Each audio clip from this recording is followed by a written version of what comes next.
صحیح بخاری حدیث نمبر 341۔ عبد الرحمن بن ابزہ نے کہا کہ میں حضرت عمر رضی اللہ تعالی عنہ کی خدمت میں موجود تھا کہ عمار رضی اللہ تعالی عنہ نے ان سے کہا، پھر انہوں نے پوری حدیث بیان کی۔ صحیح بخاری حدیث نمبر 342۔ عبد الرحمن بن ابزہ نے اپنے والد سے حضرت عمار رضی اللہ تعالی عنہ نے بیان کیا، پس نبی کریم صلی اللہ علیہ وسلم نے اپنے ہاتھوں کو زمین پر مارا اور اس سے اپنے چہرے اور پونچھوں کا مسح کیا۔ صحیح بخاری حدیث نمبر 343۔ ابو رجا نے عمران کے حوالے سے کہا کہ ہم نبی کریم صلی اللہ علیہ وسلم کے ساتھ ایک سفر میں تھے کہ ہم رات بھر چلتے رہے، اور جب رات کا آخری حصہ آیا تو ہم نے پڑاؤ ڈالا، اور مسافر کے لیے اس وقت کے پڑاؤ سے زیادہ مرغوب اور کوئی چیز نہیں ہوتی۔ پھر ہم اس طرح غافل ہو کر سو گئے کہ ہمیں سورج کی گرمی کے سوا کوئی چیز بیدار نہ کر سکی۔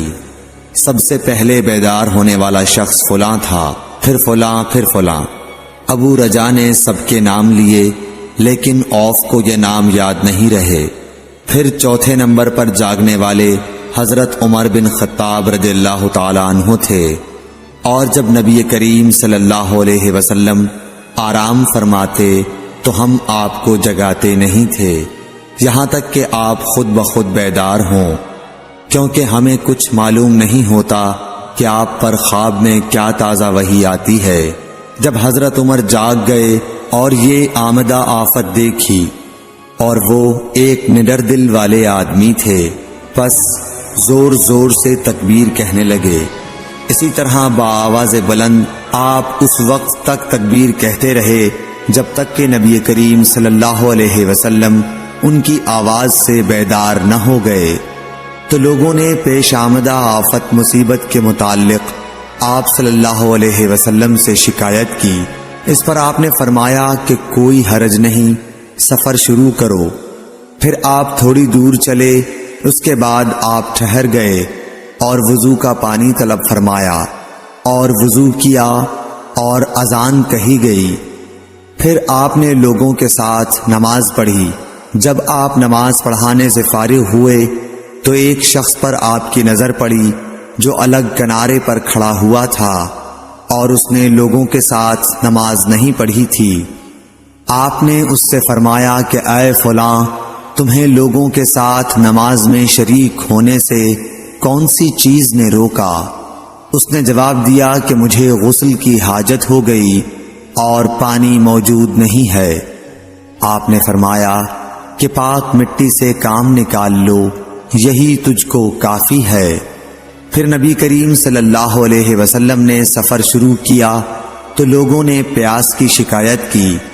آپ پھر ٹھہر گئے اور فلاں یعنی عمران بن حسین رضی اللہ تعالی عنہ کو بلایا۔ ابو رجا نے ان کا نام لیا تھا لیکن اوف کو یاد نہیں رہا، اور حضرت علی کو بھی طلب فرمایا۔ ان دونوں سے آپ نے فرمایا کہ جاؤ پانی تلاش کرو۔ یہ دونوں نکلے۔ راستے میں ایک عورت ملی جو پانی کی 2 پکھالیں اپنے اونٹ پر لٹکائے ہوئے بیچ میں سوار ہو کر جا رہی تھی۔ انہوں نے اس سے پوچھا کہ پانی کہاں ملتا ہے؟ تو اس نے جواب دیا کہ کل اسی وقت میں پانی پر موجود تھی، یعنی پانی اتنی دور ہے کہ کل میں اسی وقت وہاں سے پانی لے کر چلی تھی، آج یہاں پہنچی ہوں، اور ہمارے قبیلے کے مرد لوگ پیچھے رہ گئے ہیں۔ انہوں نے اس سے کہا اچھا ہمارے ساتھ چلو۔ اس نے پوچھا کہاں چلوں؟ انہوں نے کہا رسول اللہ صلی اللہ علیہ وسلم کی خدمت میں۔ اس نے کہا اچھا وہی جن کو لوگ صابی کہتے ہیں؟ انہوں نے کہا یہ وہی ہیں جسے تم کہہ رہی ہو۔ اچھا اب چلو۔ آخر یہ دونوں حضرات اس عورت کو حضرت صلی اللہ علیہ وسلم کی خدمت مبارک میں لائے اور سارا واقعہ بیان کیا۔ عمران نے کہا کہ لوگوں نے اسے اونٹ سے اتار لیا، پھر نبی کریم صلی اللہ علیہ وسلم نے ایک برتن طلب فرمایا اور دونوں پکھالوں یا مشکیزوں کے منہ اس برتن میں کھول دیے، پھر ان کا اوپر کا منہ بند کر دیا، اس کے بعد نیچے کا منہ کھول دیا، اور تمام لشکریوں میں منادی کر دی گئی کہ خود بھی سیر ہو کر پانی پئیں اور اپنے تمام جانوروں وغیرہ کو بھی پلا لیں۔ پس جس نے چاہا پانی پیا اور پلایا، اور سب سیر ہو گئے۔ آخر میں اس شخص کو بھی ایک برتن میں پانی دیا جسے غسل کی ضرورت تھی۔ آپ نے فرمایا، لے جا اور غسل کر لے۔ وہ عورت کھڑی دیکھ رہی تھی کہ اس کے پانی سے کیا کیا کام لیے جا رہے ہیں، اور خدا کی قسم جب پانی لیا جاتا اور خدا کی قسم جب پانی لیا جانا ان سے بند ہوا تو ہم دیکھ رہے تھے کہ اب مشکیزوں میں پانی پہلے سے بھی زیادہ موجود تھا۔ پھر نبی کریم صلی اللہ علیہ وسلم نے فرمایا کہ کچھ اس کے لیے کھانے کی چیز جمع کرو۔ لوگوں نے اس کے لیے عمدہ قسم کی کھجور، اجوا، آٹا اور ستو اکٹھا کیا، یہاں تک کہ بہت سارا کھانا اس کے لیے جمع ہو گیا، تو اسے لوگوں نے ایک کپڑے میں رکھا اور عورت کو اونٹ پر سوار کر کے اس کے سامنے وہ کپڑا رکھ دیا۔ رسول اللہ صلی اللہ علیہ وسلم نے اس سے فرمایا کہ تمہیں معلوم ہے کہ ہم نے تمہارے پانی میں کوئی کمی نہیں کی ہے، لیکن اللہ تعالیٰ نے ہمیں سیراب کر دیا۔ پھر وہ اپنے گھر آئی، دیر کافی ہو چکی تھی، اس لیے گھر والوں نے پوچھا کہ اے فلانی کیوں اتنی دیر ہوئی؟ اس نے کہا، ایک عجیب بات ہوئی، وہ یہ کہ مجھے 2 آدمی ملے اور وہ مجھے اس شخص کے پاس لے گئے جسے لوگ صابی کہتے ہیں۔ وہاں اس طرح کا واقعہ پیش آیا، خدا کی قسم وہ تو اس کے اور اس کے درمیان سب سے بڑا جادوگر ہے۔ اور اس نے بیچ کی انگلی اور شہادت کی انگلی آسمان کی طرف اٹھا کر اشارہ کیا۔ اس کی مراد آسمان اور زمین سے تھی، یا پھر وہ واقعی اللہ کا رسول ہے۔ اس کے بعد مسلمان اس قبیلے کے دور و نزدیک کے مشرکین پر حملے کیا کرتے تھے، لیکن اس گھرانے کو جس سے اس عورت کا تعلق تھا کوئی نقصان نہیں پہنچاتے تھے۔ یہ اچھا برتاؤ دیکھ کر ایک دن اس عورت نے اپنی قوم سے کہا کہ میرا خیال ہے کہ یہ لوگ تمہیں جان بوجھ کر چھوڑ دیتے ہیں، تو کیا تمہیں اسلام کی طرف کچھ رغبت ہے؟ قوم نے عورت کی بات مان لی اور اسلام لے آئی۔ حضرت ابو عبداللہ امام بخاری رحمۃ اللہ علیہ نے فرمایا کہ سبا کے معنی ہیں اپنا دین چھوڑ کر دوسرے کے دین میں چلا گیا، اور ابو العالیہ نے کہا ہے کہ صائبین اہل کتاب کا ایک فرقہ ہے جو زبور پڑھتے ہیں، اور سورہ یوسف میں جو عصب کا لفظ ہے وہاں بھی اس کے معنی عمل کے ہیں۔ صحیح بخاری حدیث نمبر 344۔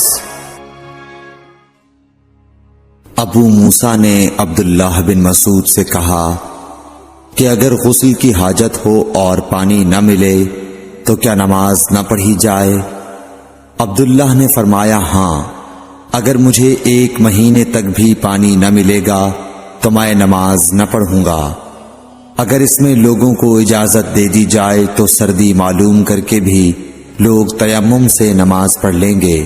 ابو موسیٰ کہتے ہیں کہ میں نے کہا کہ پھر حضرت عمر رضی اللہ تعالیٰ عنہ کے سامنے حضرت عمار رضی اللہ تعالیٰ عنہ کے قول کا کیا جواب ہوگا؟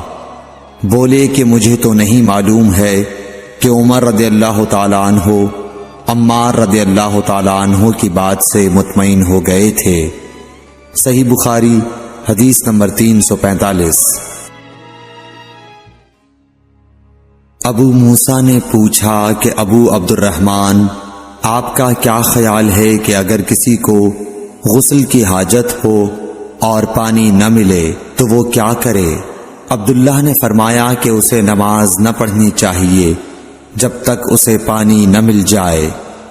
ابو موسیٰ نے کہا کہ پھر عمار کی اس روایت کا کیا ہوگا جبکہ نبی کریم صلی اللہ علیہ وسلم نے ان سے کہا تھا کہ تمہیں صرف ہاتھ اور منہ کا تیمم کافی تھا، ابن مسعود نے فرمایا کہ تم عمر کو نہیں دیکھتے کہ وہ عمار کی اس بات پر مطمئن نہیں ہوئے تھے؟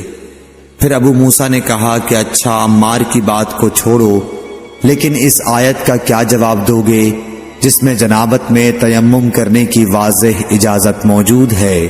عبداللہ بن مسعود اس کا کوئی جواب نہ دے سکے، صرف یہ کہا کہ اگر ہم اس کی بھی لوگوں کو اجازت دے دیں تو ان کا حال یہ ہو جائے گا کہ اگر کسی کو پانی ٹھنڈا معلوم ہوا تو اسے چھوڑ دیا کرے گا اور تیمم کر لیا کرے گا۔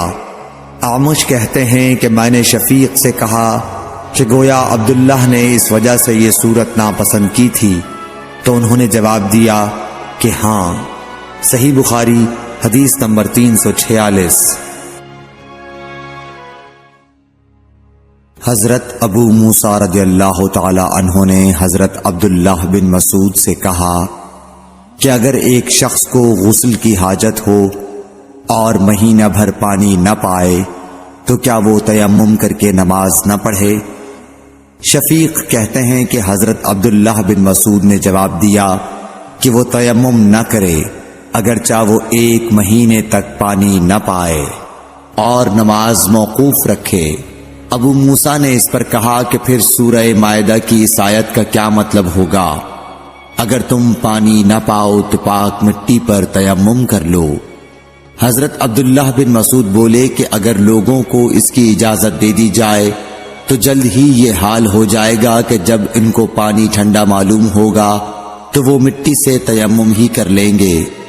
اعمش نے کہا میں نے شفیق سے کہا تو تم نے جنبی کے لیے تیمم اس لیے برا جانا؟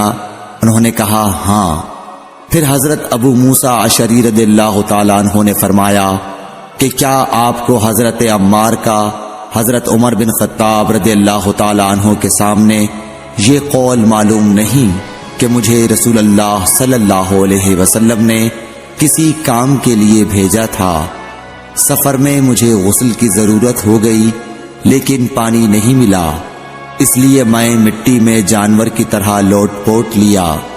پھر میں نے رسول اللہ صلی اللہ علیہ وسلم سے اس کا ذکر کیا تو آپ نے فرمایا کہ تمہارے لیے صرف اتنا کرنا کافی تھا، اور آپ نے اپنے ہاتھوں کو زمین پر 1 مرتبہ مارا، پھر ان کو جھاڑ کر بائیں ہاتھ سے داہنے کی پشت کو مل لیا، یا بائیں ہاتھ کا داہنے ہاتھ سے مسح کیا، پھر دونوں ہاتھوں سے چہرے کا مسح کیا۔ عبداللہ نے اس کا جواب دیا کہ آپ عمر کو نہیں دیکھتے کہ انہوں نے عمار کی بات پر قناعت نہیں کی تھی؟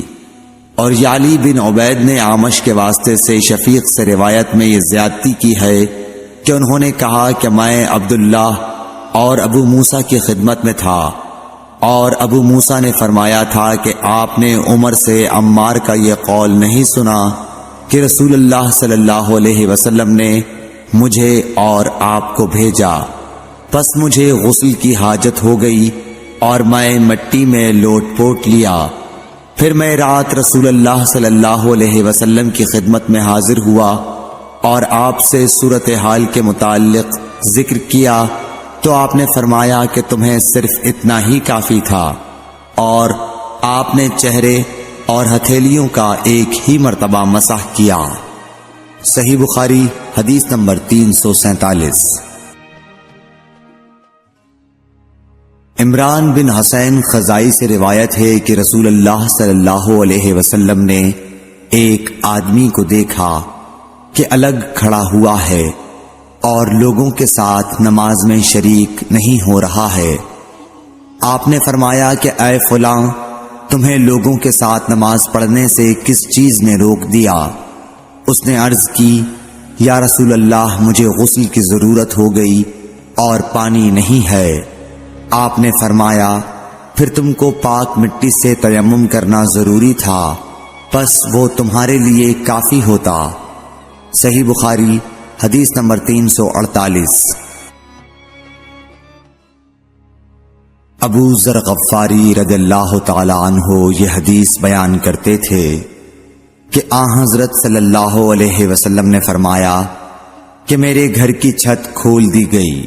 اس وقت میں مکے میں تھا پھر جبرائیل علیہ السلام اترے اور انہوں نے میرا سینہ چاک کیا، پھر اسے زمزم کے پانی سے دھویا، پھر ایک سونے کا تشت لائے جو حکمت اور ایمان سے بھرا ہوا تھا، اس کو میرے سینے میں رکھ دیا، پھر سینے کو جوڑ دیا، پھر میرا ہاتھ پکڑا اور مجھے آسمان کی طرف لے کر چلے۔